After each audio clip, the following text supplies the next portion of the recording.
answers? I think I'm entitled. You want answers? I want the truth! You can't handle the truth! This is Larry Connors USA. Larry Connors USA.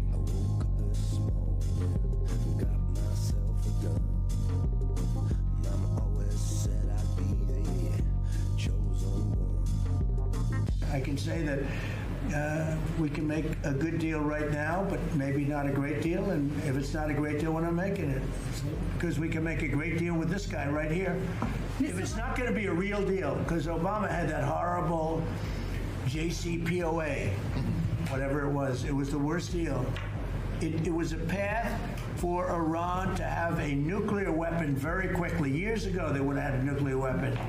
But we have things understood now with Iran. It's been nasty. They've lost their leaders. They've lost. And it really is regime change. You know, we didn't set out for regime change. But by the fact that we're dealing with a totally different group of people than we were at the beginning. And frankly, I find them to be much more reasonable. I actually find them to be smarter, but I find them to be much more reasonable. This is regime change. One regime is gone, another regime is gone, we're dealing with the third. Pieces of it, because some of them are gone too. And the hardliners in Iran are, in one word, in a tizzy over President Trump's forthcoming deal with Iran. If there is a deal, we don't have one yet. I remind you that yesterday, Connecticut Democrat Senator Murphy said, a bad deal is better than no deal. What the hell does that mean? A bad deal is let them continue their nuclear weapon production would be a bad deal. Let them continue to build their arsenal of ballistic missiles, that would be a bad deal. But he says a bad deal would be better than no deal. No. You got it backwards. A good deal is no nukes, no more missiles. Then we have the beginning of a deal.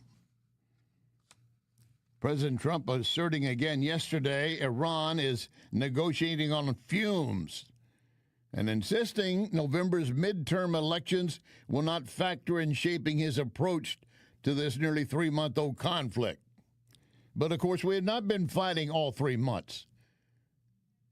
The War Powers Act, 60 days, we didn't reach that point when we suddenly decided we will cease shooting unless you shoot at us, and then we will return fire. We're not going to just sit there and let you decimate our Marines, our Navy, our Air Force, and just say, we'll take it. Give us another, please. Not likely. Well, by the way, on that remark where he said that he's not really worried about the midterms elections and not going to factor in his decision.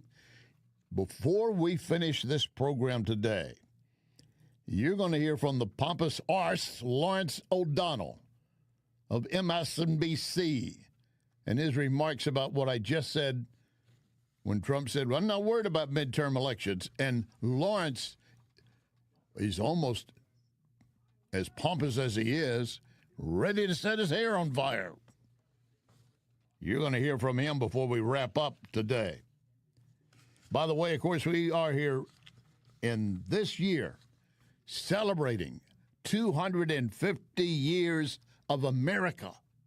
Stop and think about that. 250 years ago, coming up July 4th. And by the way, let me point out, this is also marking 5 years of NewsTalkSTL. And you know why we're still here after 5 years and growing by leaps and bounds? It's because of you. And we appreciate it. We thank you. You're spreading the word. And we're getting more people signing on, listening on a constant basis. And sponsors lining up. So let me take a moment to remind you, whenever you need something one of these sponsors is offering, please support them because they're supporting 100% patriotic radio with NewsTalkSTL. And in fact, even if you don't need something, you hear them advertise, take a moment to call them and say, thank you for giving your support to NewsTalkSTL. We appreciate it.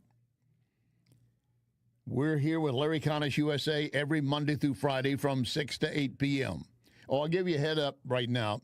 Next Monday, we will be on at noon. Jamie's going to take some well-deserved time off. Our program will air from noon to 2, but we will have a repeat of that program in this same hour next week. And with Larry Connors USA, you're going to get news, analysis, opinion, and education. You will know more when you finish this hour than you do right now. That is a guarantee. And in our next hour, is there a legitimate fear of Ebola getting into the U.S.? It is a deadly, deadly disease. We'll get into that. You're going to hear from Secretary of State Rubio. And I'll tell you what the World Health Organization says it's doing for all that it would be worth, how they handled COVID. And later this hour, Jill Biden admits what we all knew about Joe. She now admits it, and it's shameful that she's doing it now. And plus this, I've been running a commentary all day on this point. This was a piece in the Financial Times today, or yesterday actually. Smartphones might be leading to fewer babies. Well, how? And the story behind the story today. The house of mysterious death in Pevely, Missouri. That's coming up before we wrap up this hour. In the meantime, what are we going to be doing about Iran, and how soon and how fast? And where do they stand? Jim Hansen, retired U.S. Army Special Forces. So the Iranians, because of the blockade, are definitely behind the eight ball. They have no money to pay their bad guys. They have no revenue to run their government. What they have is a few of their dangerous toys left to menace the Strait of Hormuz. Yeah. So between those two things, they need to make a deal. Now, in the end, a deal is going to be made and the Strait will open, even if we have to force it open. The U.S. Navy can do that, and it will be a fight. It'll be difficult, it'll be dangerous, but we will get oil flowing through that. And if we have to continue bombing Iran during that to keep them off balance, that may be the 1-2 punch they get. Give them the 1-2 punch. Give them a KO. And by the way, last night, Iran launched a ballistic missile toward Kuwait. It was intercepted by Kuwaiti forces. They're attacking their neighboring states while at the same time calling for join us in the fight against the Imperial West. And yet they're shooting at the ones they're trying to say, join us. There is no real leadership, I'm convinced, in Iran at this point. And the people we're talking to, I don't know if they have the authority to do anything. But we're trying to do talks to avoid more shooting. We could have annihilated the entire nation of Iran in 3 days. Trump doesn't want that. He wants to preserve it and protect the Iranian people who are being held under this dictate. I remind you, in 1979, before they took over our embassy, Iran was one of the most Western nations in the Middle East. And in fact, the U.S. was supplying them missiles, rockets, guns, things of that nature.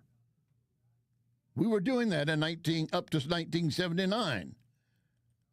So, yeah, we gave some weapons to them that they now turned against us. So we're still trying to make a peace deal, but we will fight back, of course. And yet the leftist media wants to frame anytime we defend ourselves, we are attacking Iran. In some ways, it's the U.S. sending the message that they're prepared to go back to war, and it's Iran sending the message that they don't fear it. And so, we're in the process where talks are taking place in parallel to warlike actions. But as you said, the confusion that we are currently witnessing is so great. I mean, I feel like saying, because I've been on the show before and we've had the same discussion, this is Groundhog Day, but the groundhog is unwell. I mean, given what the president has said, you mentioned some of what he said, but he also mused about saying he wouldn't reach a deal with Iran unless Saudi Arabia and Qatar and other countries agreed to normalize relations with Israel, which they will not do, certainly not now. He said they owed it to him, as if they owe him anything when he's the one who got them into the mess, and now they're begging him to get them out of the mess that he created. So, you know, it's so hard to make sense of it, and all one could hope is that his initial instincts, at least a few days ago, which is let's end this war, let's get out of this mess, that will prevail against the other instinct, which is his desire to always appear to have completely annihilated his enemies. You know where the mess started with that guy. That guy, he was part of the mess under the Obama administration. But of course, he's on a friendly newscast with Jen Psaki and saying Trump has started all this. He started this mess. The guy you were listening to is Robert Malley. He was leading the negotiations in the 2015 nuclear war agreement that Obama was working out with Iran. And Iran promised Obama, we will not build a nuclear weapon on your watch. And Iran said, they will not build one on my watch. But he was in his closing term. But they wanted capability to build it and be ready as soon as he left office. And Miller was one of the ones negotiating this great agreement. I want you to hear from Fox analyst Ashley Webster. Iran's regime's issuing new warnings today after the War Department launched what they are calling self-defense strikes. A U.S. official tells Fox this does not mean that the ceasefire is now over. Iran's foreign ministry, though, is threatening consequences now, saying, quote, the Islamic Republic of Iran will leave no act of aggression unanswered. Fox Business correspondent Ashley Webster reports live from Tel Aviv for us this afternoon. Hey, Ashley. Hey there, Gillian. Indeed, U.S. Central Command says it launched those self-described self-defense strikes in order to protect U.S. troops from Iranian forces. Later in the day, CENTCOM put out a statement that said, in part, that the targets in those strikes included missile launch sites and Iranian boats attempting to, what it says, emplace mines. U.S. Central Command, it says, continues to defend our forces while using restraint during the ongoing ceasefire. As you would imagine, the strikes drew instant anger from Iran, who accused the U.S. of a gross violation of a ceasefire. Listen. It is not the first time we are witnessing these contradictions from the United States. In fact, one of the problems in our negotiations is these inconsistencies and contradictions in their behavior. This is not a new issue. Iran is also vowing to leave what it says no act of aggression unanswered, adding that America will no longer have a safe haven in the Middle East. Right.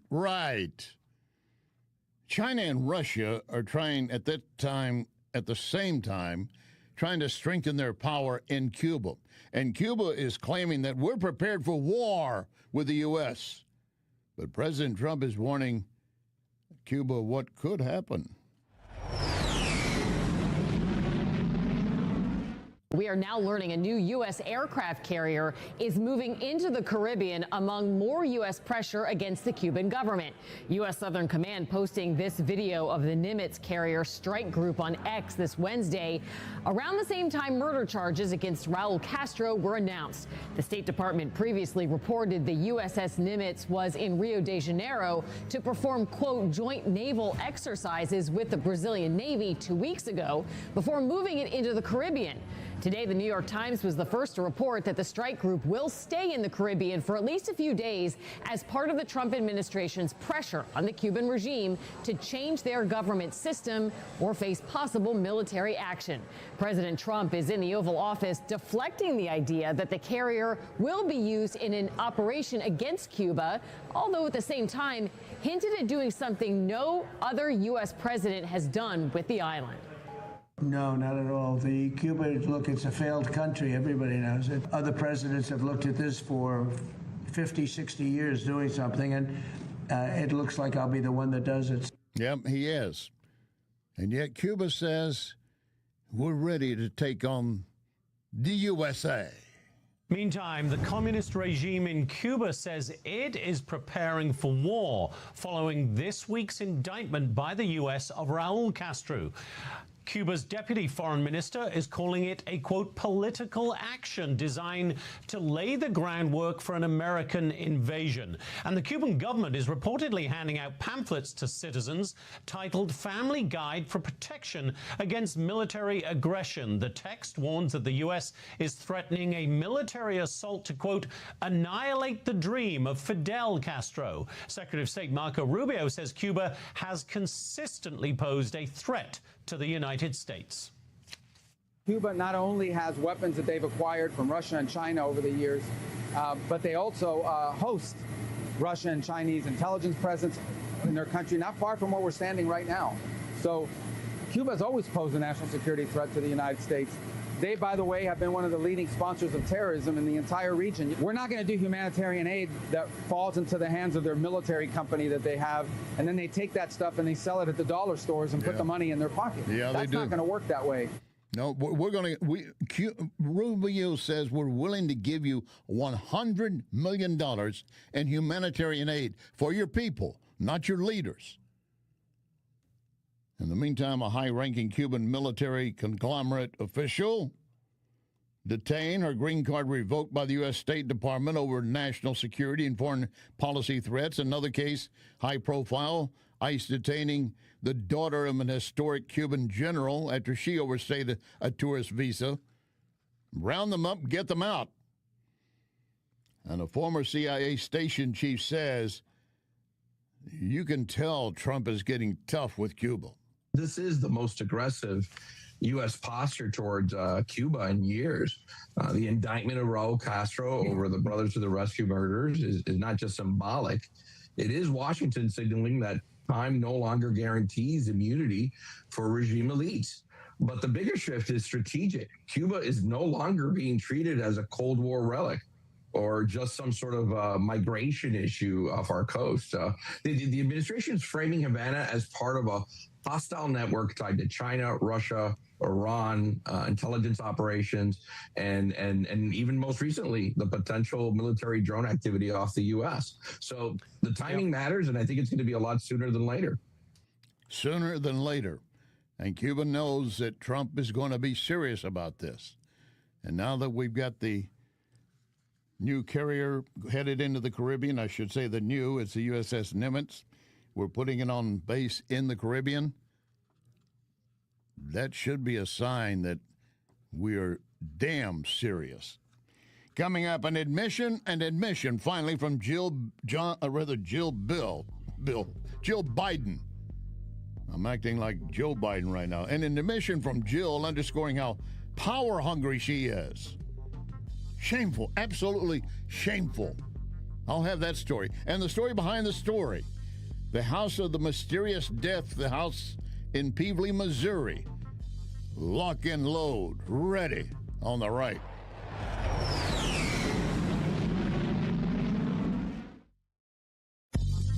You are listening to Larry Connors, USA.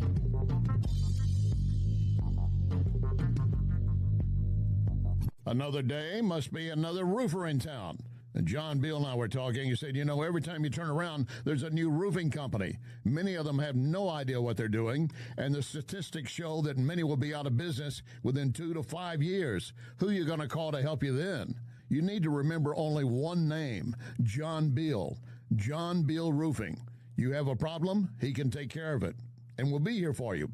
John Beal Roofing. Call 1-800-NEW-ROOF. 1-800-NEW-ROOF. Spring weather has everyone sneezing, even inside their home or building. Instead of saying Gesundheit, call Wellington Environmental to perform air tests to determine if mold levels are too high. Gesundheit is the same as saying bless you after someone sneezes, the German word meaning wishing you good health. Wellington Environmental can perform air testing that is simple, fast, and can identify issues keeping you from having good health. Wellington does the same for hospitals and nursing homes for indoor concerns. Give them a call. It's simple. 314-644-4930. 644-4930. Tell Cindy, I need air sampling. They've seen it all. They can help you. Next time you hear Gesundheit, think Wellington. Wellington Environmental. Be well with Wellington. True comfort is something you should feel every day in your home. It's the quiet of your mornings, the consistency of your indoor temperature, the way your home feels season after season. With Renewal by Andersen, from consultation through installation, everything is handled by one experienced team, built around your home, your schedule. Our exclusive Fibrex material, stronger than vinyl, built for extreme temperatures. And right now, you can save 20% off your entire project. Plus, take an additional $100 off every window and door, up to $1,000. 20% off the entire project. Flexible financing is available, but you need to call by April 30th. 877-WINDOWS. RenewalByAndersen.com. 877-WINDOWS. RenewalByAndersen.com. It's that time of season when families, businesses are moving. For local or long distance, I endorse McGuire Moving. Get a date set soon before the schedules are booked. 314-241-0600. 241-0600. McGuire is constantly giving back to our veterans, such as Support Dogs for Our Brave. So with McGuire, you're getting excellent service and helping our vets. McGuireMoving.com. This is News Talk STL.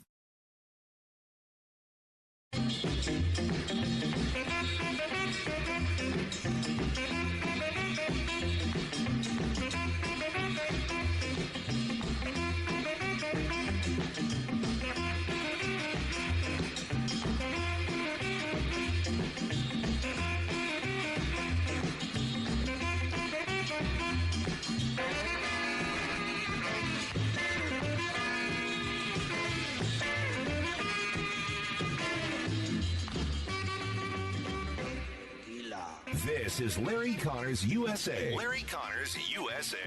Jill Biden saying she feared a medical emergency. I don't know what happened. I mean, as I watched it, I thought, oh my God, he's having a stroke. And it scared me to death. That's after then President Biden, in June of that year, took the debate stage in front of millions, delivering faltering answers. With the COVID, with dealing with everything we have to do with, look, if we finally beat Medicare. A debate performance widely panned as disastrous. Until we get the total ban on the total initiative relative to what we're going to do with more Border Patrol and more asylum officers. President Trump? I really don't know what he said at the end of that sentence. Jill Biden later walking the former president off the stage and at the time showing no signs of concern. Joe, you did such a great job. You answered every question. Yeah, give him a sucker or an ice cream cone. And yet Jill Biden now admitting, yeah, I was concerned he was having a stroke on the stage. I don't know that he wasn't. I don't know if they ever really tested to see if he had a stroke or if he was just lost dementia, early dementia. And I pity him if that's what he's going through. I feel for him. I truly do. But Jill Biden and the other Democrats just kept shoving him out there, prop him up, and then make excuses all around it. Oh, he's just fine. He's fine. That was not looking fine in any way. Do you remember that was in the first debate with Trump? The very first debate. I remember because News Talk STL was holding a watch party out at Johnny's Hideout at the time. And everybody in there was just jaw-dropping. What is he trying to say? And the picture showing Trump beside him, Trump was confused, looking at him like, what's going on? And finally he had to say, I can't answer. I don't even know what he said. No one did. We defeated Medicare. That should not go over well with the Democrat crowd, but again, they're looking for how do we spin it, how do we make it look good? Joe Biden helped protect him and kept shoving him forward. He's good enough to run the country. Keep going, Joe. What did them choose? The Democrats in general do the same thing. Just keep pushing him. Because we don't have anybody that's that, Kamala word salad who's just as bad. Keep pushing him. What did the legacy media do? Support, surround him, protect him. But in the end, Nancy Pelosi and others gathered and said, he can't do it. Let's put Kamala in. And Hunter Biden to this day is angry at Pelosi and the rest of them because they said, you took Daddy off the stage when he could have won. He would not have won. And you should have been one of the ones, if you had any love for your father, which I would certainly question, that you should have been up there saying, get him out, get him off of this. This is just not just humiliating, but dangerous in many ways. I want to share something. I've been doing a commentary today. My commentaries run 3 times a day. Around 7:30 in the morning, the Mike Ferguson Show, and the Jamie Allman Show around 12:20 to 12:30. And then again in the Tony Colombo Show, just around 3:55 before we go to Tim Jones and Chris Arps. And the commentary today was focusing on a piece from the Financial Times that basically was suggesting smartphones are the reason birth rates are declining. No, how in the hell is that possible? First of all, I need to give credit to my boots on the ground, Andrew in Chicago, for pointing this out. I had not seen this piece. This is from the Financial Times. It is generally considered a centrist publication. In some areas, it might be more liberal, in some areas more conservative, but overall, centrist. Here's what they point out. In more than 2/3 of our nation's 195 countries, the average number of children born to each woman has fallen below the replacement rate of 2.1 that keeps populations stable without immigration. In 66 countries, the average is now closer to 1 than 2. And in some, the most common number of children born to each woman is 0. And again, the Financial Times continues that just 5 years ago, the UN predicted there would be 350,000 births in South Korea in 2023. That's a 50% overestimate. The real figure, 230,000. Now, we've seen numerous reasons for this falling off. Partly women wanting to go to work, not stay home, be moms. But it's also in areas where more electronic and digital materials are available for them. That's occupying their time. And I'll come to the smartphone again in a moment. But in 2023, are you listening? Are you listening? In 2023, Mexico's birth rate fell below that of our nation for the first time. So did Brazil, Iran, Sri Lanka. Lower and middle income countries are now getting old before they get rich, the Financial Times points out.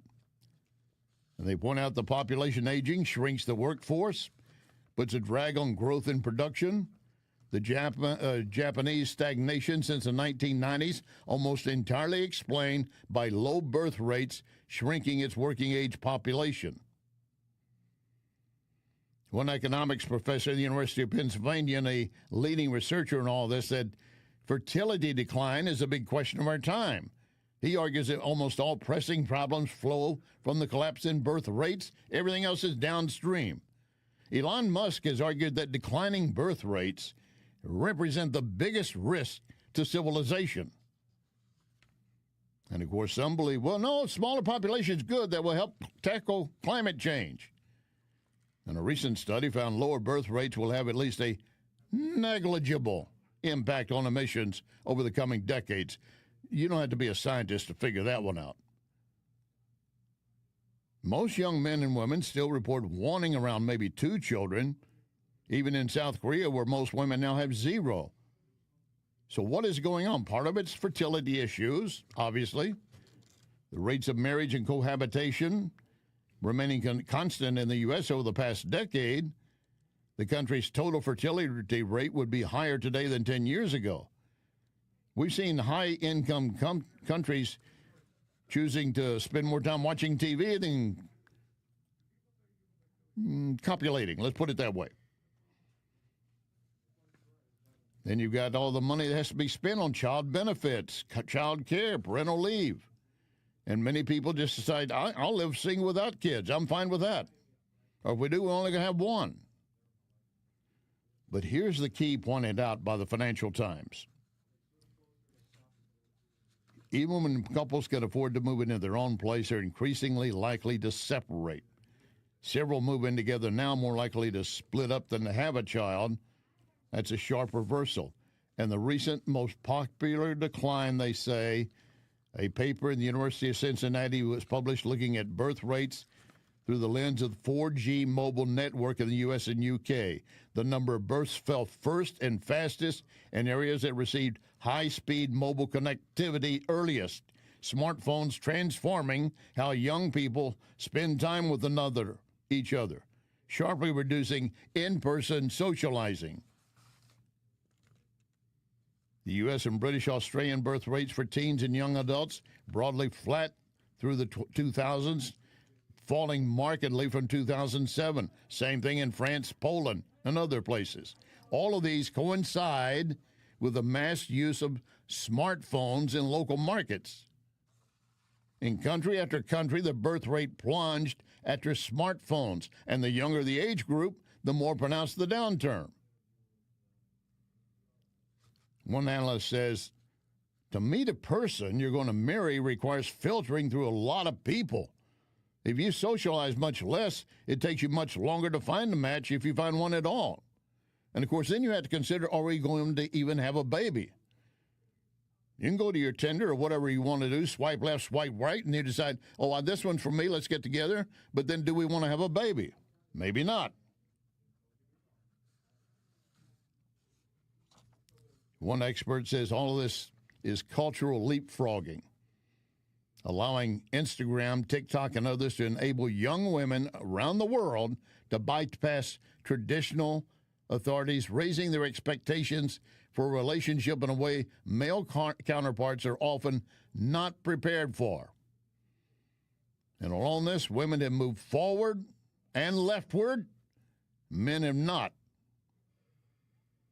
A later study found that even back in the early days of watching TV, soap operas portraying small families led women to have fewer children.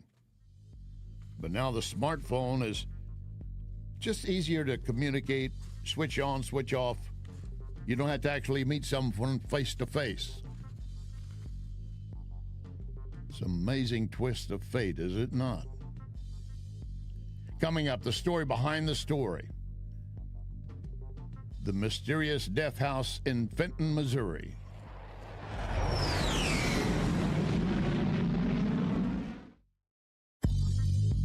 You can connect with Larry on Twitter at Larry Connors USA.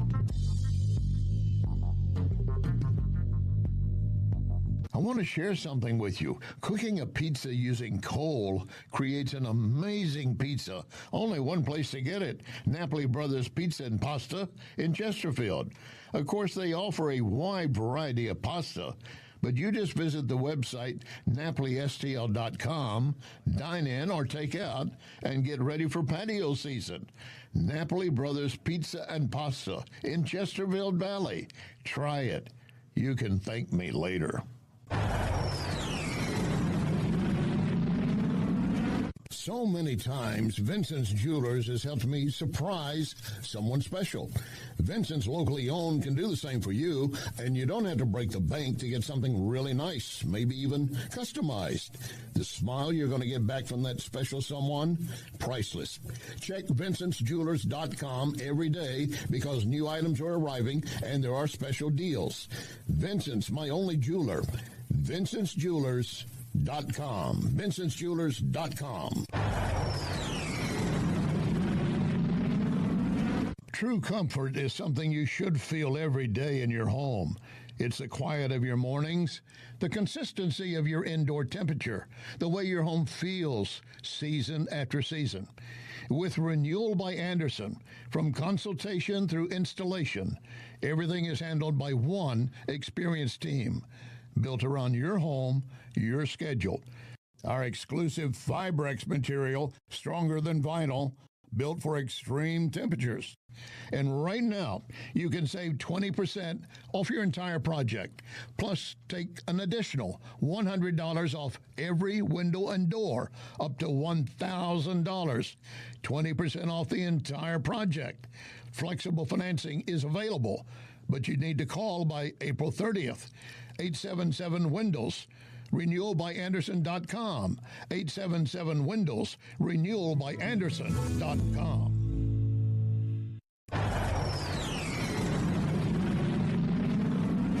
When insurance companies know you're represented by Onder Law, they know Onder is not going to let you be pushed around. Their reputation is built on years of courtroom battles. If you suffer an injury or damage to your property, serve the insurance company notice you have Onder Law on your side, a St. Louis firm you can trust to protect you at every term. Don't settle for less. You want to win? Believe me, Onder wins. Onder, O-N-D-R, underlaw.com. This is NewsTalk STL. You should have closed your windows and got another dog. You should have chained up all the doors and switched up all the locks. And how many times have I prayed? This is Larry Connors USA. Larry Connors USA. Now, Larry Connors with the story behind the story. Exposure to elevated levels of formaldehyde is an important public health issue. Following Hurricane Katrina, when displaced people were temporarily housed in new trailers and mobile homes supplied by FEMA, concerns over exposure to formaldehyde off-gassing from building materials, furnishings, and fabrics in these temporary homes gained national attention. In response, FEMA and other government agencies released a flyer entitled What You Should Know About Formaldehyde in Mobile Homes. The following are excerpts from that document. Exposure to formaldehyde can make you feel sick if you breathe a lot of it. People can have symptoms such as sore throat, cough, scratchy eyes, and nosebleeds. Some people are more sensitive than others, so an exposure that causes no problems for some people can make other people sick or uncomfortable. Or it could lead to death. And therein was where the story lies with what happened in Pevely, Missouri. Dow Chemical invented styrofoam back in 1941. They patented in 1944 and began commercial sales in 1946. You probably have had coffee or something out of a styrofoam cup. Supposedly there's no danger for drinking out of a styrofoam cup because it has been so-called cured. It has been left out long enough that any fumes that might be associated with the styrofoam that's finally cured is available for consumption in various ways. You could eat the styrofoam cup, and it won't make you sick, generally. Might cause congestion and problems with your bowels, but beyond that, you'd probably be acceptably all right. The story behind the story today is focusing on the house of mysterious deaths that occurred in Pevely, Missouri, 1978. I covered that story for a local television station, and I do not have access to my reports because, once again, I have to have them tell me you can't have it and you're not going to, so I don't even bother anymore. But I'm going to share some of what was written up because it tracks the story very well by a writer for the, let me get the, make sure I got the right publication. It's a Chicago publication that came down and did some of the story on this as well. It happened, as you heard in that opening from IAQ Video Network, styrofoam in some of the homes sent down to help house victims of Hurricane Katrina suffered several illnesses. And we're going to come back to that later. But well before that time of Katrina in 2005, in September 1978, a woman by the name of Eva Sims and her husband were having their home exterminated for pests. To get away from the fumes, they were going to spend the night of September 19th at the home of their daughter, Bonnie Boyer. But on that day, they were unable to contact anyone at the Boyer home. Repeated phone calls, only a busy signal. Eva drove over to the home to investigate, and first person she encountered was Bonnie's husband, Robert. He said he didn't look like he knew me. When she asked where Bonnie was, he looked back at me, shook his head as he didn't know. She started going through the house. She found the dead body of her daughter, Bonnie, lying on the bedroom floor, covered with a blanket. Robert went in the bathroom vomiting, started crying. She called police. When police arrived, they knew there was something, but they didn't know what. The Boyers' 2 dogs and cat were found inside the house in a weakened state. The dogs eventually recovered. The cat later euthanized to obtain tissue samples. And in fact, I visited the vet where the cat was euthanized to find out what he found, and it was still not that clear. The Boyers had 2 children, 16-year-old Tanya, 14-year-old Barry. They were both semi-conscious. Couldn't really say much more than their names and ages. The first officer entering the home, Colleen Fitzpatrick, got so nauseated she collapsed. Another officer thought he smelled a gaseous substance in the basement. What had happened is Boyer was building a home. He had built the basement first. He was in turn going to build the scaffolding and the floors up above the basement. So there was no ventilation. Dow Chemical at that time was allowing employees and others to pick up scrap pieces of their foam for panel using and use it in their home for insulation if they chose to. Boyer had about 30 styrofoam insulation panels. They were outside his home. He had guys over, they were going to watch a football game, and they realized it's going to rain, so they helped him get all of those insulation panels inside the home. Then they later left after the game. So the family was there all night long, and this, quote, uncured styrofoam was still releasing odors that maybe they could tell and smell or not. I've been in some freshly made mobile homes, and I can tell you, you can smell there's some kind of difference in the air. But is it harmful? Dow insisted, well, we did nothing wrong. They took it. They used it. Bottom line, Tonya Boyer, the daughter, never recovered fully with her health. She died. Her father left permanently impaired. He had sued Dow Chemical for $3.6 million in damages. I remember being at some of those hearings, listening to the arguments going back and forth. The case eventually settled out of court with the judgments of the matter permanently sealed. Dow Chemical insisting we did nothing wrong. And in fact, a dog, a kitten, and a rat were saying also found in the Boyer home, they had no noticeable effects. EPA agents said they found no sign of any toxic gas. But everyone in the Peabody neighborhood were nervous about what happened. I remember being there with my camera crew. We're maybe 30 feet from the door, and I want to get closer. My cameraman did not want to get any closer.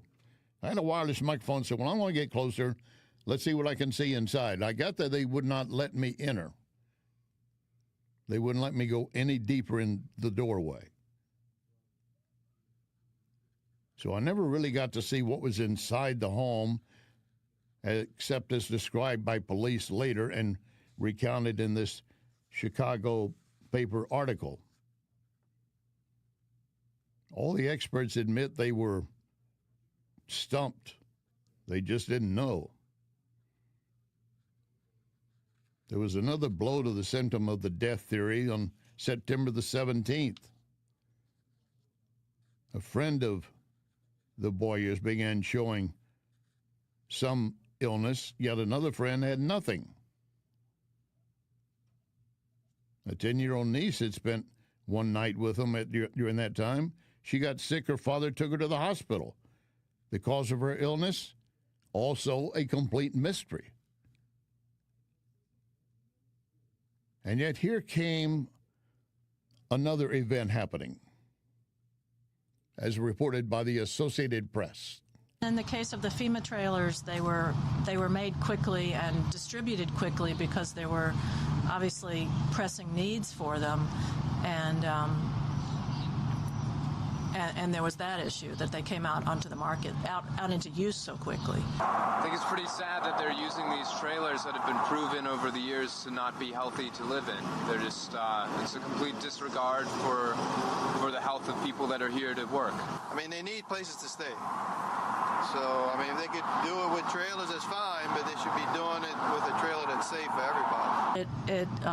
Formaldehyde is an off-gassing product of, I think, the particle board and probably some of the other synthetic parts of the trailer, whether it's the carpet or the paneling, any kind of synthetically derived paneling.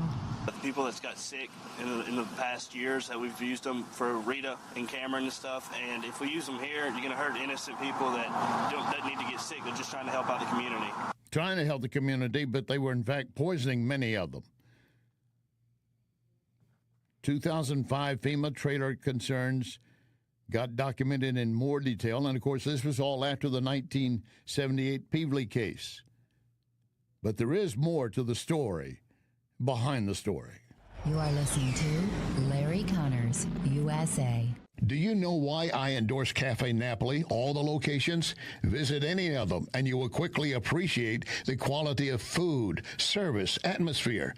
So maybe I'll see you at Cafe Napoli in Clayton, Napoli Kirkwood, Napoli 2 in Town and Country, Napoli 3 in St. Charles, right next door to Napoli C. Or maybe you'll find me at Napoli Brothers Pizza and Pasta in the Chesterfield Valley. Now you know why I endorse Napoli, NapoliSTL.com. This is Larry Connors USA. Larry Connors USA. Now, the end of the story behind the story.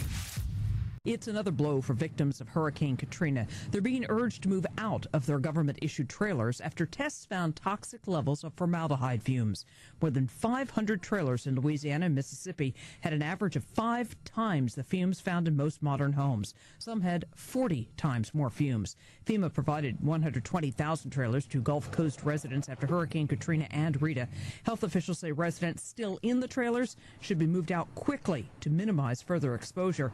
Last May, FEMA dismissed findings that showed the trailers posed health threats, despite complaints from residents.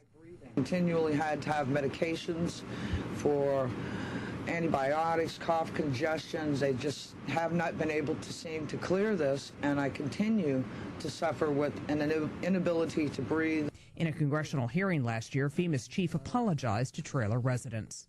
We recognize now that we have an issue. We are dealing with it in the best manner we can. But, of course, by then, many people were sick. The only difference between those who were living in the FEMA trailers and what happened in Peevely, Missouri, they had fully uncured, to use the term, foam panels inside the house. At least with the trailer, they were somewhat cured, but they were being rushed out in production. They were trying to get out 120,000 trailers to provide housing for hurricane victims from Katrina and Rita. One trailer maker described what he saw. The company got the largest trailer contract right after the hurricanes hit in August 2005. More than $500 million to supply 50,000 trailers as quickly as possible. How much pressure were you put under to produce those trailers? Oh, incredible amount of pressure. By early 2006, this plant was cranking out more than 100 trailers a day, about 3 times normal production. A pace former employees say that quickly forced the company to turn to low-quality materials. I was the one that laid down those floorboards that are so famous right now for the amount of formaldehyde they have in them. You could smell something wrong with the boards. A certified EMT, Tommy Yeager, says he came to the aid of sick co-workers almost daily. They'd sit there and be working 1 minute, next minute they'd be straight to the floor. Just keel over. Oh yeah, just keel over. Current and former Gulfstream employees told CBS News the company knew it had a problem with formaldehyde. We were instructed to open the doors and windows so that the odor wouldn't be as strong when FEMA inspectors got there. In other words, open up the doors and windows and you won't smell it as badly, and you will probably be feeling better. FEMA was slow to take any kind of action, and Dow Chemical continued to insist, we have done nothing wrong. You know, they got the first report of formaldehyde problems in the trailers from southern Mississippi, who contacted a local TV station because their independent testing showed their constant respiratory ailments were likely due to high levels of formaldehyde. Do you remember in science in your school days when you were dissecting a frog? Do you remember the smell of formaldehyde as you were doing the dissection? That's basically what was coming out of this particle board or other things, foam insulation, styrofoam, so forth. And if it's in an area where it's enclosed, you're going to have people getting sick. And if they're in there for very long, they might truly get not just a harmful dosage, but a deadly dosage. FEMA finally got around to dealing with it and said that, look, if we increase ventilation, that would reduce the formaldehyde levels. The plan, which apparently everybody seemed to like, was to seal the unoccupied trailers for 2 weeks after they were built, then ventilate them by running the air conditioning or opening the windows for 2 more weeks, and then turn them over to the people that needed housing. And I remember driving past what had been a racetrack, a horse racetrack in Lafayette, Louisiana. The lot was filled with FEMA trailers that had been confiscated back by the government and were not going to be used to house FEMA victims from Rita or Katrina. And yet later in time, they began to allow these trailers to be sold at greatly reduced prices. And if people wanted to buy them, they did. Buyer beware, I would have said. Tomorrow's story behind the story, getting my pilot's license and then having my pilot instructor say, okay, now go out and scare the hell out of yourself, which I did. We got our second hour coming up, dealing with Ebola. And remember our pledge, one nation under God.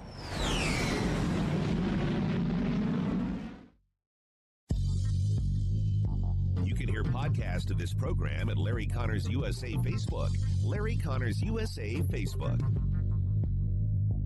John Beal Roofing reminds you we are in the stormy season, and that means if you have even the smallest leak in your roof, you could soon have a much bigger issue.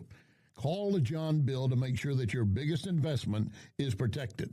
That call can save you major dollars. If you do get hit during a storm, John Beal has a rapid response team. Call 1-800-NEW-ROOF. 1-800-NEW-ROOF. 1-800-NEW-ROOF, John Beal. There's only one place you can get pizza cooked over coals, Napoli Brothers Pizza and Pasta in Chesterfield Valley. Of course, Napoli Brothers has a great selection of pasta dishes. Between the pizza and pasta, trust me, you will not leave hungry. Then, a few doors down, Lit Cigar Lounge, a wide variety of quality cigars, each offering a unique smoke. That cigar, some premium whiskey, all you need to do is enjoy. Lit Cigar Lounge and Napoli Brothers Pizza and Pasta, Chesterfield Valley. It's that time of season when families, businesses are moving. For local or long distance, I endorse McGuire Moving. Get a date set soon before the schedules are booked. 314-241-0600. 241-0600. McGuire is constantly giving back to our veterans, such as support dogs for our brave. So with McGuire, you're getting excellent service and helping our vets. McGuireMoving.com. So many times, Vincent's Jewelers has helped me surprise someone special. Vincent's, locally owned, can do the same for you, and you don't have to break the bank to get something really nice, maybe even customized.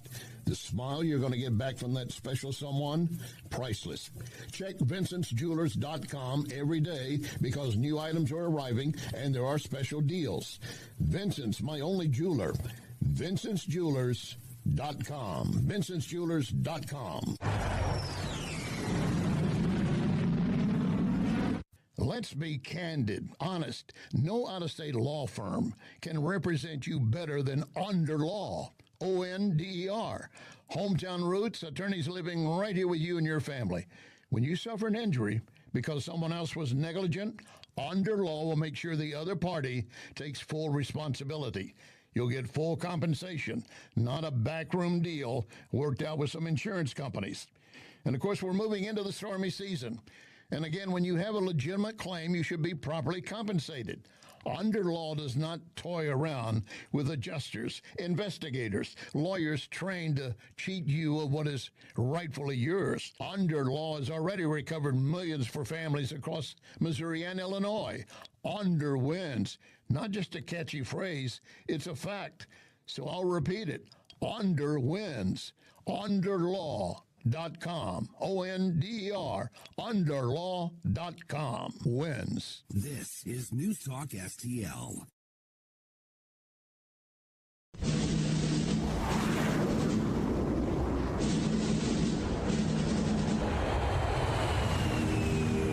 You want answers? I think I'm entitled. You want answers? I want the truth. You can't handle the truth. This is Larry Connors USA. Larry Connors USA.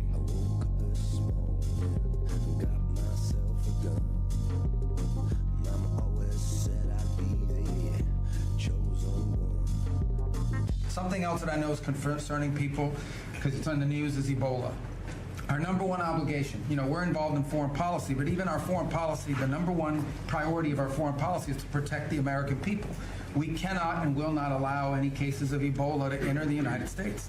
And so the State Department and other agencies represented here, the Centers for Disease Control, HHS, others, are working very, very hard to contain this crisis to the countries where it's currently located, particularly the Democratic Republic of the Congo.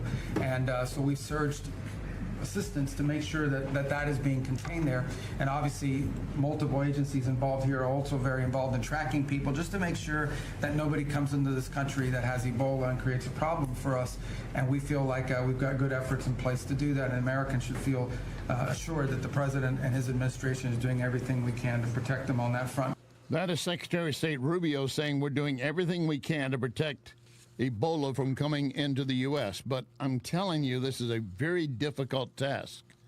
If they're looking at flights just originating from anywhere in Africa, that's not going to tell you that someone with Ebola is not getting into our country. Maybe they took a flight into London to begin with, or into Paris, or anywhere else, and then from there we're flying in. This is not to cause a scare nor a panic. But the leftists will use it that way, especially going in the midterm. Once again, they're going to want to demand that we do all kinds of COVID actions all over again. Not likely to happen with this administration unless we have a true, legitimate concern. Ebola is dangerous. It is deadly. It is spreading. And the World Health Organization chief officer says our worst fears are being realized. He's a career Ethiopian bureaucrat, and he confirmed late Monday the Ebola outbreak is outpacing response efforts in Africa and those countries neighboring the Democratic Republic of Congo, which is where the most recent cases started originating. He said, we're urgently scaling up operations. But at the moment, the epidemic is outpacing us, especially for the neighboring countries. I have no doubt that's probably happening in the Congo and around the Congo. But as you heard Secretary of State Rubio saying, we're going to do everything we can to make sure it does not come to our shores. Earlier this month, the head of the World Health Organization pointed out this was a public health emergency of international concern. Now, I'm not going to deny that statement. It is of international concern. But we're not going to go through a COVID thing again. So far, 88 deaths have been reported. In the Congo, the Dominican Republic of the Congo, and 2 deaths in Uganda. And Uganda's announced 2 more Ebola cases. So it is spreading fast. Ebola was first discovered in 1976 in what is now the Dominican Republic of Congo. It is rare, but yet highly contagious and often fatal, generally transmitted via bodily fluids. Symptoms: a high temperature, constant being tired, vomiting, diarrhea, muscle pains, bleeding. If perchance you're suffering any of those, you shouldn't be spending your time listening to me. You should be going to see your doctor. And I'm not going to say you have Ebola, but you've got issues you need to be dealing with for your personal health. Thanks for joining us for hour number 2, Larry Connors USA. No, I'm not a doctor, and I don't play one. That's why I tell you go see your own doctor. But with Larry Connors USA, I do promise you this: every Monday through Friday, we're going to bring you news, analysis, commentary, and education. You're going to leave each hour with more information than you have when we began. And a program note for you. Next Monday, we will air at noon. Jamie Allman has taken some time off, so we will be airing at noon to 2. But we will replay that program at this same time next Monday. So you can put that on your calendar. And later in this hour, Democrats suffering another disease, not Ebola, but it can also be deadly for the Democrats. It's foot and the mouth disease.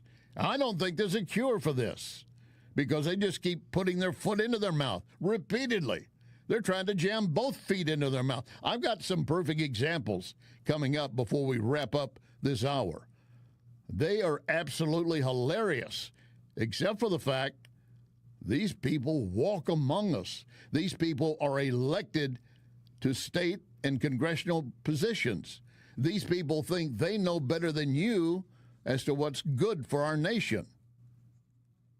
They don't. They shouldn't be anywhere near a position of power because once they get it, they won't let go of it. And one of them right now is happening in front of all the New Yorkers are upset with Mondami. He is failing. He promised free rent housing. We're going to do everything. Free bus transportation, free grocery stores. None of that is happening because he realized, this is going to take money. He knew the New York City budget was already deep in the red when he took over. And yet he was making these promises. And he's got all of these sycophants out there just lapping up everything he said and cheering him on. Who's the bigger idiot, Mondami or those who are supporting him? Let me take a moment to deal with something more serious before we get into more of the foot-in-the-mouth disease issue. President Trump, on efforts, still trying to have a deal with Iran. I can say that we can make a good deal right now, but maybe not a great deal. And if it's not a great deal, we're not making it. Because we can make a great deal with this guy right here. If it's not going to be a real deal, because Obama had that horrible JCPOA, whatever it was the worst deal. It was a path for Iran to have a nuclear weapon very quickly. Years ago, they would have had a nuclear weapon. But we have things understood now with Iran. It's been nasty. They've lost their leaders. And it really is regime change. You know, we didn't set out for regime change. But by the fact that we're dealing with a totally different group of people than we were at the beginning. And frankly, I find them to be much more reasonable. I actually find them to be smarter, but I find them to be much more reasonable. This is regime change. One regime is gone, another regime is gone, we're dealing with the third. Pieces of it, because some of them are gone too. And who wants to step into the next position? And maybe they're more willing to discuss a peace because they don't want a target on their back from a drone 10,000 feet above them. In the meantime, the U.S. Central Command did say Iran launched a ballistic missile against Kuwait. The U.S. shot down Iranian drones over the Strait of Hormuz. And yet you got many on the left saying, see, Trump is trying to start the war again. Every day he's giving them a chance. Come to the peace table. And we're not going to shoot at you, but if you shoot at us, you're damn well going to get fired back on, as we should. Rules of engagement say we will fire back and we will shoot to kill. By the way, the U.S. is already planning to slash the number of fighter jets, strategic bombers, and any warships available to NATO in any future security crisis. Why? Because NATO has done nothing to be helping us in this situation. Oh, they've sat on their butts and talked and talked and talked and said, well, maybe we will provide a willing volunteer coalition. They have not done anything. A German magazine report claims that, relying on anonymous sources, European officials were taken back by the scale of what Trump's going to take away from them. NATO has been warned there will be a scale back of the drawback as it continues to heed to President Trump's continued demand. Group members, you got to increase your spending for NATO, and you got to step up when asked to step up to help another NATO ally. But they're not doing it. They're not doing it. But we do have leftists in this country that are doing us more harm simply because they open their mouth. Democrat, Connecticut Senator Chris Murphy. Okay, first, there's one word that's not in that passage at all, and it's Trump. And I just want to say just a quick word about the book and what the purpose of explaining these cults is. I spend my entire day worrying about Donald Trump. He is an existential threat to our democracy. He's a big deal. He's the cause of lots of our problems. But I think people in this country understand that there is something deeper that is wrong with American culture and our American experience, that we feel more adrift, lonelier, more frustrated and overwhelmed than ever before, and that Trump is in ways a symptom of that spiritual unraveling that has been happening for a long time. No, it's been happening since Joe Biden opened the border and allowed 12 to 20 million illegals into our country. Thank you, Joe Biden. And they have been, in many cases, convicted of crimes against people and property, even murder, sentenced to prison, and then will, after they serve that time, will be deported. Or in some blue states and blue cities, they're charged, given a little slap on the wrist, say, you will come back here in 30 days for another hearing, right? Oh, yeah. Oh, see, I'll be back. They're not coming back. And blue states and representatives in Congress and in the states, like Congressman Senator Murphy, are basically saying, Trump is the problem? Look in the mirror. Look at what you see. It should be something resembling what you pick up after you walk your dog. Leftist activists continue fighting against ICE, obviously. They continue claiming detention centers are unhealthy for a variety of reasons. You know, there might be some credibility. I'm willing to concede there might be some credibility on their complaints, but the issue is they've already lost so much credibility. How can you begin to believe them now? Once you lose credibility, it is hard to get it back. Just the same, Border Czar Holman says, I will inspect these conditions. No, ethnic food's always provided. And I tour facilities all the time, If you, like I say, if you're Muslim, you got a certain diet. You know, you can't eat certain meats, you can't eat certain foods, and those diets are accounted for when they're brought into the facility, when they're booked in. All this information is asked, and proper diets are given. But ICE bends over backwards to make sure these are really run great facilities, because look, we know we're under the microscope. We know Democrats are attacking ICE every day. Anybody thinks ICE is setting up a detention facility that doesn't meet our high standards, then we're setting us up for attacks, right? So we know we're going to have inspections every day. And in addition to congressional inspections, there's unannounced inspections by the Inspector General, unannounced inspections by Office of Professional Responsibility. They're always being inspected, unannounced inspections, and we're prepared for it. I like that. I like that they're going to do unannounced inspections and just show up.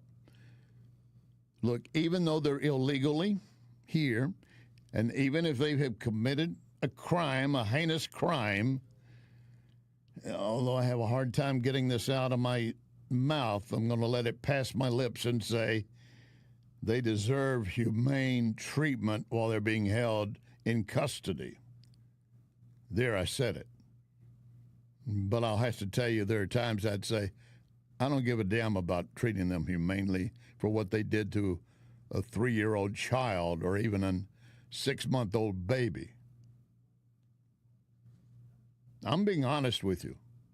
I'm being directly honest. I know some of you out there, you've raised questions. You met me, you've seen me on the streets. You say, boy, you really come off as a hard arse. I said, I can be, but I can also be sympathetic, and I can also be empathetic. And if these people are being detained in filthy, horrid conditions, I say, change it. And that's what Holman says he will do. So I don't know if the claims are valid, but Holman says he's going to be looking at it. I trust him more than I trust the claims of how bad the situation is. And look at the crimes many of them have been charged with, much less convicted of. And yet to this day, I still don't see a single member of the leftist crowd coming forward and saying, look, rather than them being in a detention center, they can live in my home with me and my family, and I'll be responsible for whatever they do going forward. There's not one leftist, not one, who will come out and offer to do that, because they don't want them either. Not in my backyard, not in my bedroom, not in my children's bedroom. It's okay if they go to your bedroom. That's all fine by them. They created this mess. And yet I keep hearing from the left, look what Trump has done to this country. What has he done? He has shut down illegal entries. He continues to deport more and more. He continues where he can, aside from blue states and cities, rounding up illegals. Oh, and take note of this. Because the Trump administration is closing the spigot of federal aid to states who spend freely, offering free care for illegals. California, Colorado, Illinois, New York, and others, they're finding they cannot afford to replace what was taken out of the federal dollars from their own state budgets. You know what they're doing? They're quietly pulling back their generous programs of free health care to migrants. They don't have the money anymore. They never did. They were using your federal tax dollars to provide free health care to migrants. There's no such thing as free health care, nor a free lunch. Somebody is paying for it. You have been. But now these blue cities and states, realizing we're not going to get the federal dollars we need to do this free health care, we'll start pulling off of that. It's slowly crashing around them. Coming up, leftists with foot-in-the-mouth disease. No cure. How bad is it? Coming up, a Chicago activist. Lock and load. Ready on the right.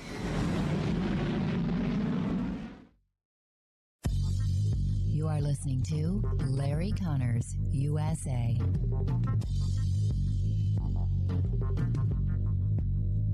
Spring weather has everyone sneezing, even inside their home or building. Instead of saying Gesundheit, call Wellington Environmental to perform air tests to determine if mold levels are too high. Gesundheit is the same as saying bless you after someone sneezes, the German word meaning wishing you good health. Wellington Environmental can perform air testing that is simple, fast, and can identify issues keeping you from having good health. Wellington does the same for hospitals and nursing homes for indoor concerns. Give them a call. It's simple. 314-644-4930. 644-4930. Tell Cindy, I need air sampling. They've seen it all. They can help you. Next time you hear Gesundheit, think Wellington. Wellington Environmental. Be well with Wellington. McGuire Moving is silver certified, which means they are great at relocating senior citizens. In fact, McGuire is a household name because McGuire understands the stress involved when moving older adults. So if you or family members need help moving, I highly recommend McGuire Moving. 314-241-0600. 241-0600. Get a free in-home estimate. McGuireMoving.com. John Bill Roofing reminds you we are in the stormy season, and that means if you have even the smallest leak in your roof, you could soon have a much bigger issue. Call John Bill to make sure that your biggest investment is protected. That call can save you major dollars. If you do get hit during a storm, John Bill has a rapid response team. Call 1-800-NEW-ROOF. 1-800-NEW-ROOF.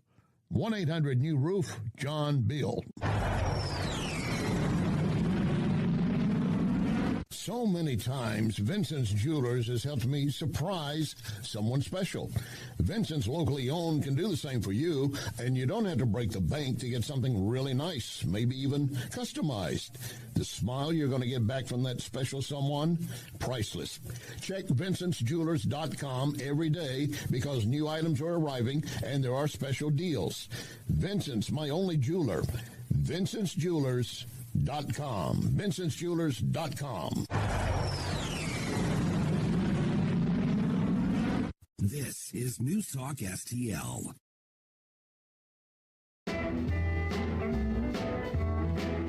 Oh, smokestack lightning, shining just like gold. Why don't you hear me cry?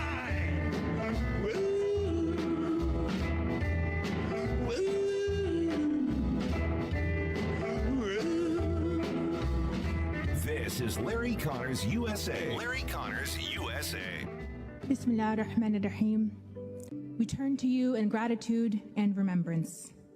O Lord, remind us that the history of Islam in America is not a story that began in 1965, nor one that arrived upon distant shores in the 20th century. It is woven into the very tapestry of this nation. It is part of Black American history, a story not only of bondage, but of spiritual emancipation, a freedom of the soul that existed long before its material counterpart was realized. Let us honor that truth with fortitude and clarity. O Sustainer, remind us that this story is stitched into the fabric of our land and carried in the sacred inscriptions. That is a Chicago activist, representative of the Inner City Muslim Action Network in America, and claiming that Islam in America is woven into the fabric of our nation. No, it's not. No, it's not. But did you see how she kind of, let's pull the black population into this because they will understand how they've been mistreated and enslaved, which is a fact, a dirty part of our history. We cannot ignore it.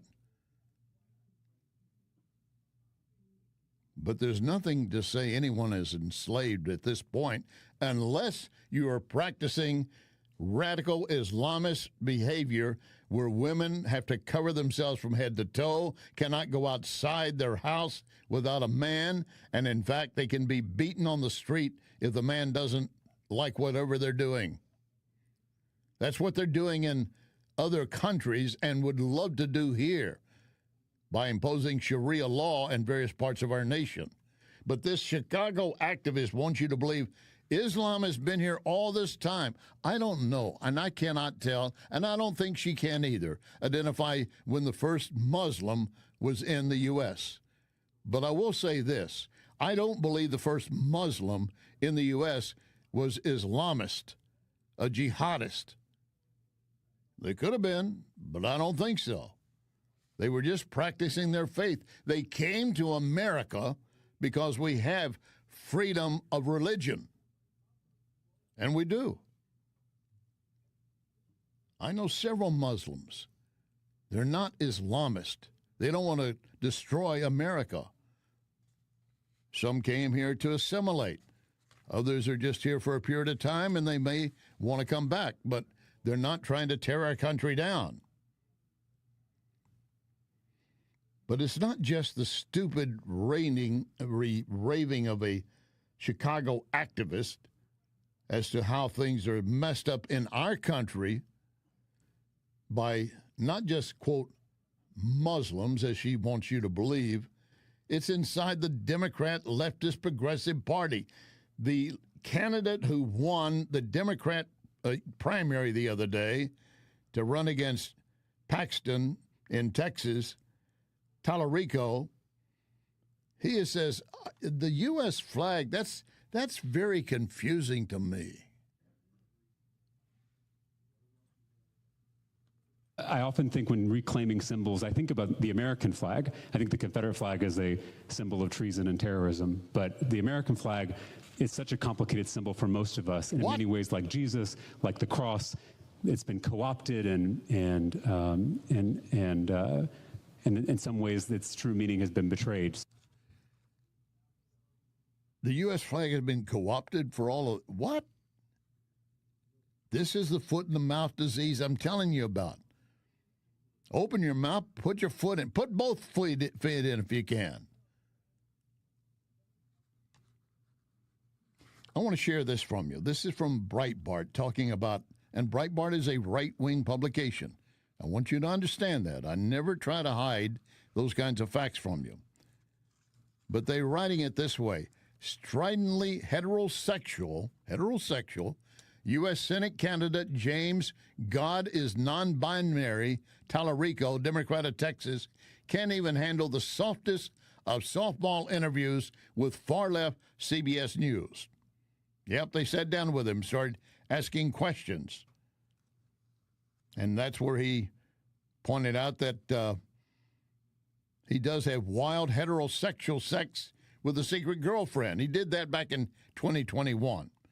And in my faith, God is non-binary. In my faith, God is God.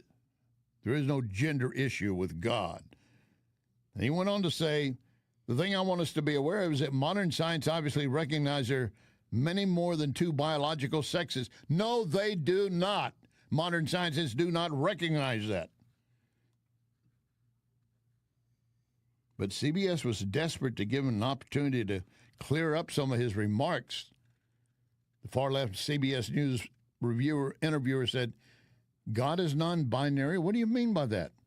His answer, well, I think I was being intentionally provocative with that statement, but what it means is that God cannot be defined by human categories. The Apostle Paul, in his letter to the Galatians, says that in Christ there is neither male nor female. Well, that is true. He is God, period.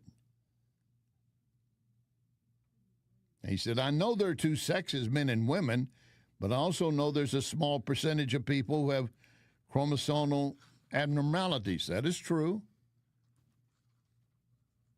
But his foot in the mouth is not over yet.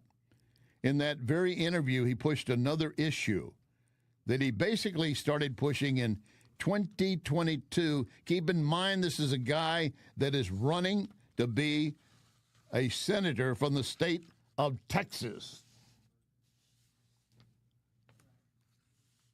Tallarico saying we need to eat less beef.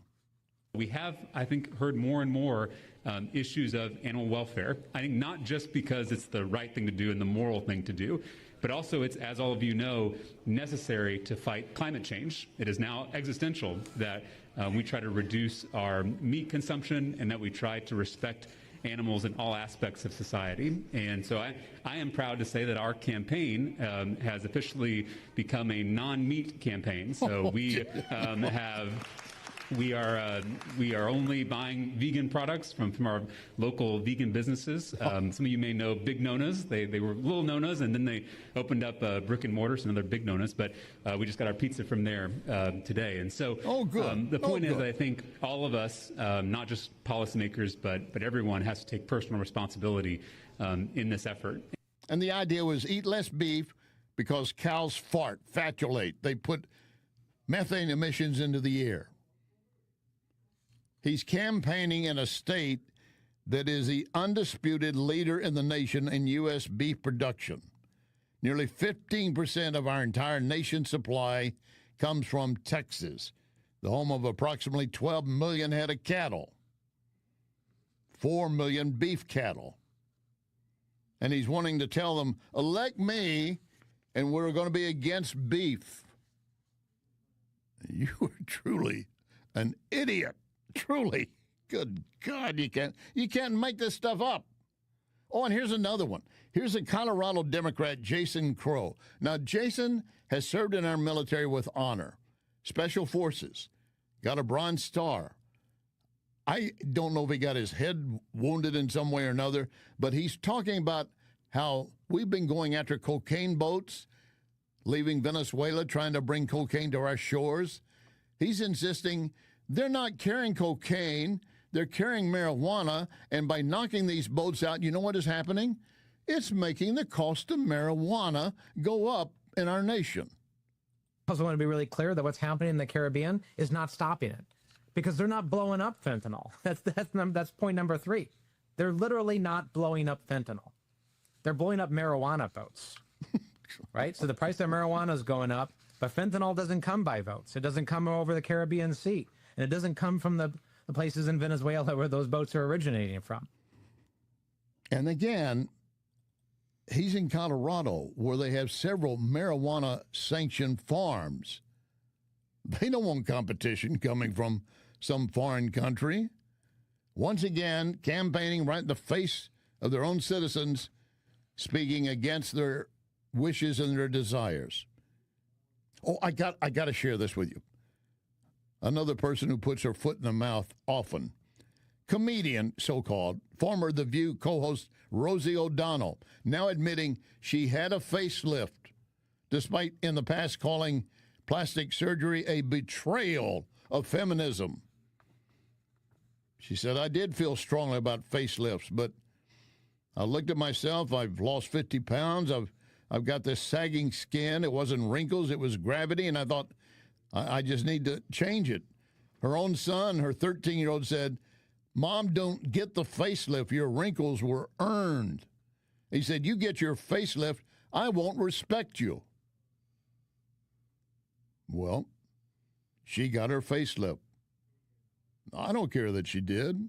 If it makes her feel better about herself, so be it. But here was someone who condemned anyone in the past who got any kind of facelift, in her case, sagging excess skin around her eyes and everything else. She would condemn them, call them out. But now, oh, she's in league with you. But her son isn't. Coming up, yet another Democrat making an outlandish claim about Trump, and as usual, no facts.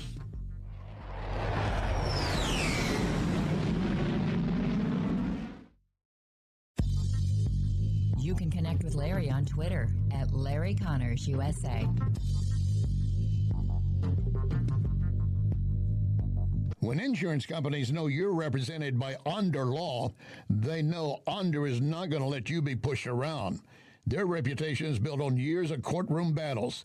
If you suffer an injury or damage to your property, serve the insurance company notice. You have Under Law on your side. A St. Louis firm you can trust to protect you at every term. Don't settle for less. You want to win? Believe me, under wins. Under, O-N-D-R, underlaw.com. McGuire Moving is silver certified, which means they are great at relocating senior citizens.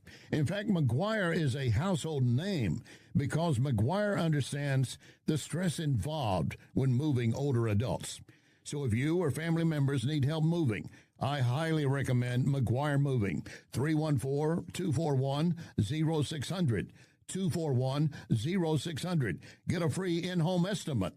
McGuireMoving.com.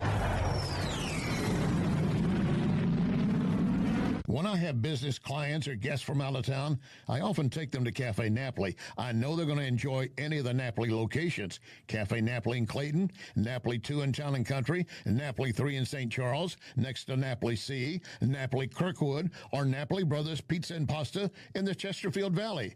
Excellent food and intellectual conversation, if they bring the intellectual conversation. And NapoliSTL.com. NapoliSTL.com. You should know that when I endorse Wellington Environmental, it's because I believe and know they will do you right. Wellington takes pride in providing homeowners and businesses whatever they need. You need some dustless blasting, they will take care of that. You need some mold remediation, they can do that. They take pride in training their team to perform multiple services and having the equipment ready to get jobs finished. That's important to you. You make just one call, and you call a company that's been around for more than 35 years with more than 45 technicians in the field. Most of you know finding good workers, then having them show up on time could be difficult. Not for Wellington Environmental. They're there at the designated time, ready to go. Check them out to see what they could do for you. Dustless blasting or anything else you need. Wellington Environmental, 314-644-4930. 314-644-4930. Be well with Wellington. This is NewsTalkSTL.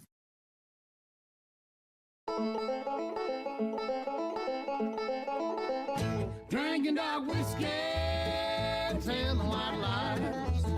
One leads to another on Saturday night. Don't you cross your heart and let your hope to die. Drinking dark whiskey, telling white lies. This is Larry Connors USA. Larry Connors USA. We know 5 years from now, 10 years from now, when people look back at the most corrupt president in American history that torched our democracy and did outrageous things, the question is going to be, who were the people so complicit that they allowed these things to happen? And Republicans know they're going to be held accountable. They're going to be on the record. So I'm starting to see more people, as Donald Trump continues to strain our democracy and push every sense of decency. I'm starting to see some wobbly knees amongst Republicans who for too long have been doing that advanced form of yoga and bending over backwards, contorting themselves to do what Donald Trump wants. We're starting to see weakening in that. Yeah, that is Senator Cory Booker of New Jersey saying Republicans are getting weak-kneed and they're beginning to fall apart.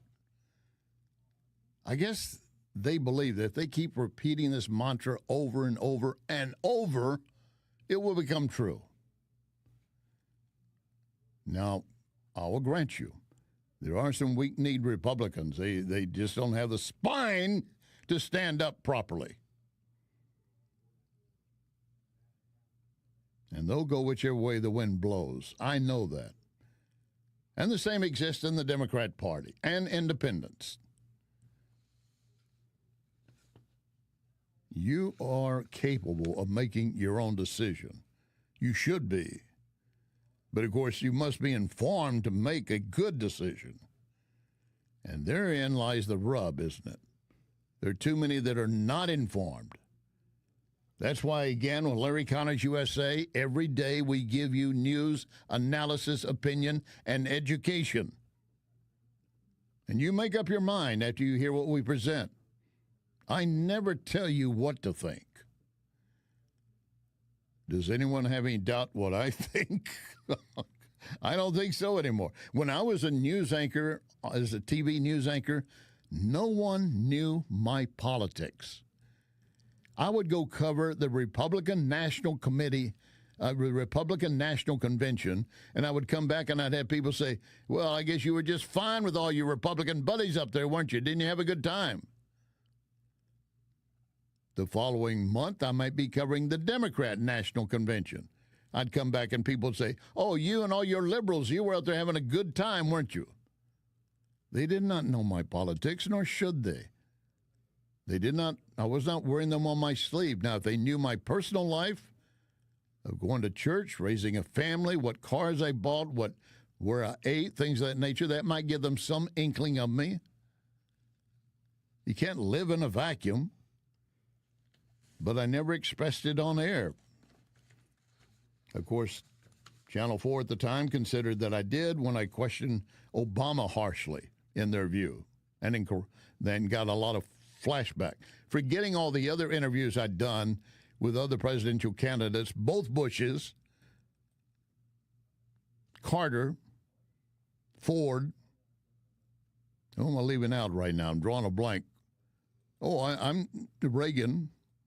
Again, gave him some tough questions. The easiest questions I ever gave anyone was the first time I interviewed Nixon. He was in Houston on a Get Out of Washington Beltway tour during Watergate.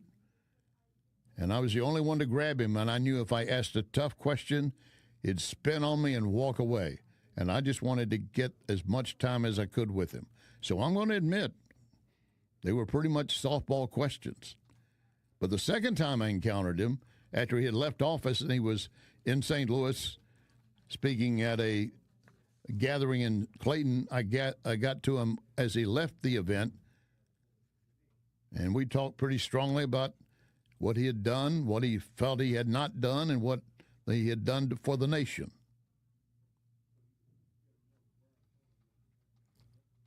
I mentioned earlier about how Tarico is so bizarre. Let me tell you where he's getting some support now.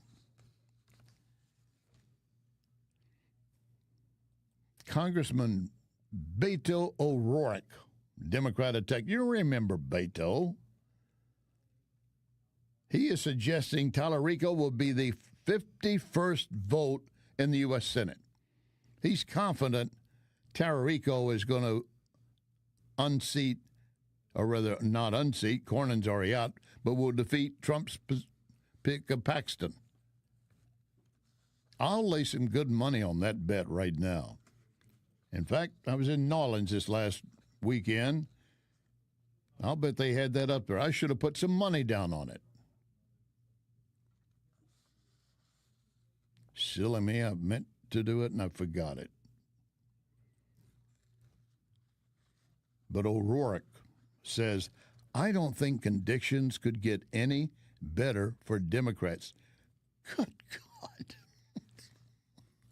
What are these people drinking? I might want some of it, but I don't want to drink all of it. But to get to that delusional state? In the meantime, the Trump administration, while they want to blame him for everything and anything that's going wrong, when in fact, it's generally the blue states, blue cities where things go upside down.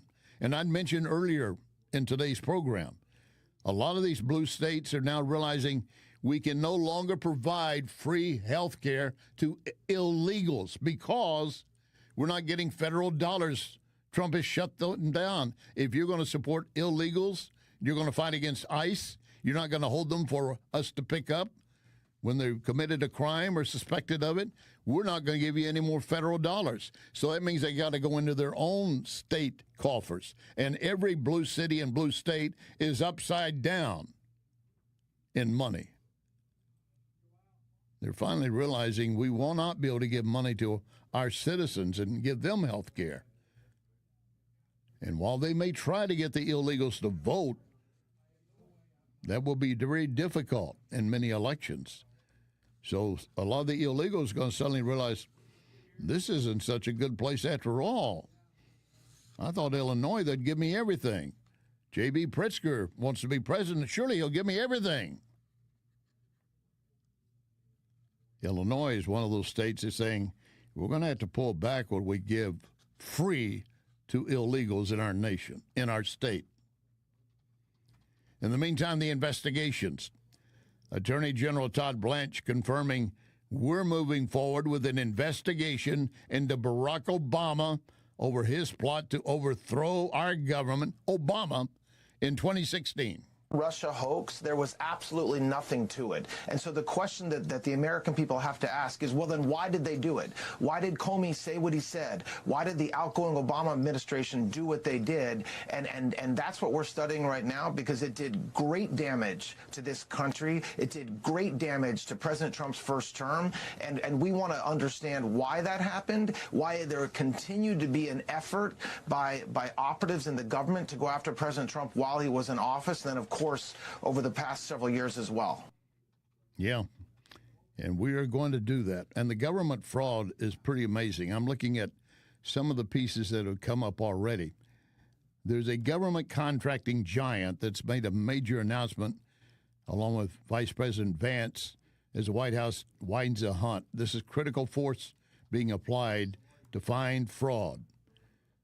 The federal agency that oversees more than $126 billion in federal contracts joining Vice President Vance's anti-fraud task force. We're talking about the GSA. It's called the Engine of Government. It serves as the federal government central contracting and real estate agency, overseeing the buildings, the services, the goods agencies rely on to operate. Now, by joining the task force, the GSA is giving the Trump administration the highest profile accountability and going after fraud.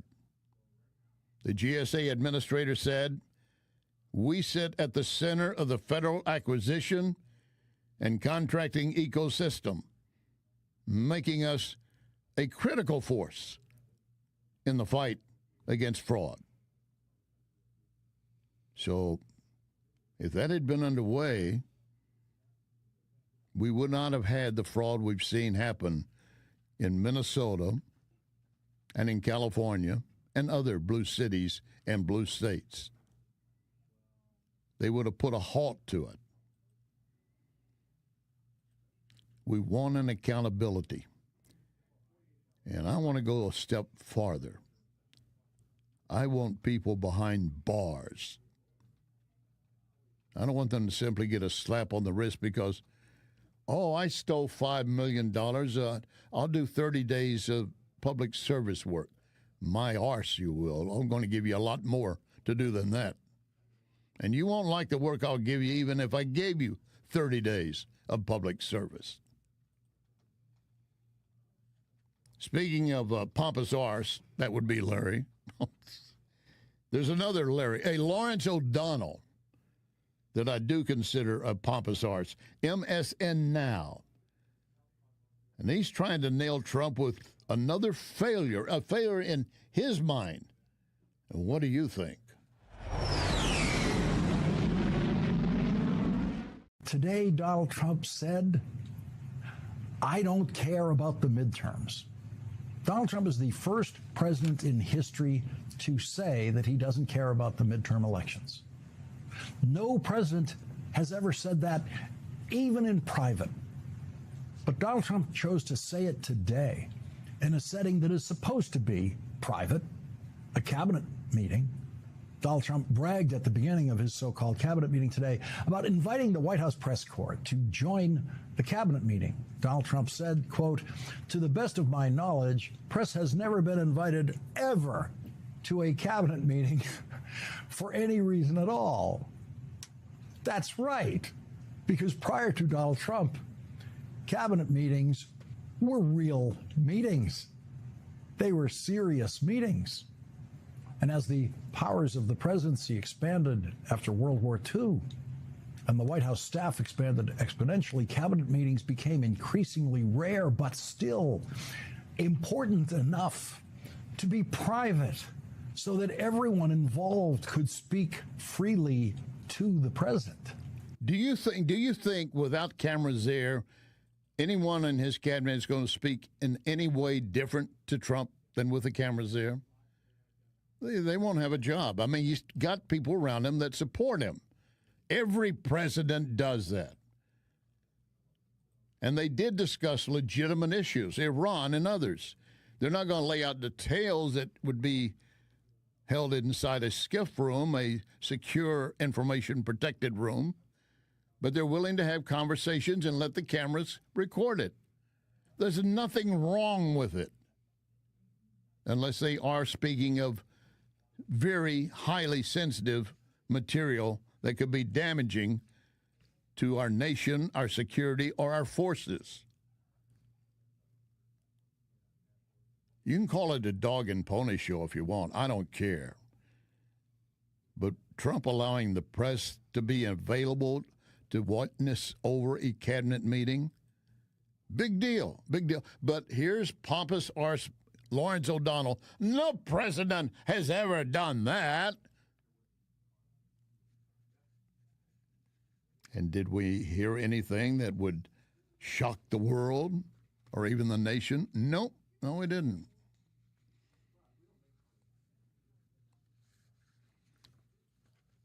Let me give you another example of some of this leftist media that's out there. And again, Lawrence O'Donnell is with MS Now.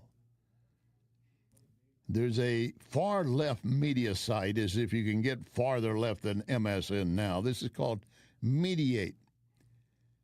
The founding editor is out after a 30-day suspension. What did he do wrong?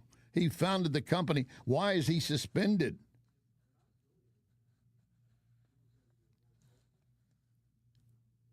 Another far-left media outlet called him out. Said, you are outright fabricating a quote. So they did an investigation, and they found a series of, quote, mishaps, including misattributed information and made-up quotes. So the founder says, well, after 15 years as founding editor of Mediate, I'm stepping away from the site. That's been my obsession for more than a decade. I made editorial errors that surfaced in April. I address those mistakes. I stand by my apology. He didn't really care about fact-checking, fabricating a quote. You fabricate a quote, you're just making it up. And another leftist media called him out for it, trying to destroy them and get a bigger chunk of his audience, no doubt. And I don't care why. But you know what is happening? We have a 250th birthday party planned in D.C. on Independence Day. Multiple artists have been listed as entertainers. But now some of them are saying, this looks like it could be a political affair, maybe a Trump affair. I'm not going to participate. It's a party for our founding of our nation. You're invited to appear. You don't want to? Fine. Here's the door. Don't let it hit you in the butt on the way out. We'll be back tomorrow. Remember our pledge, one nation under God.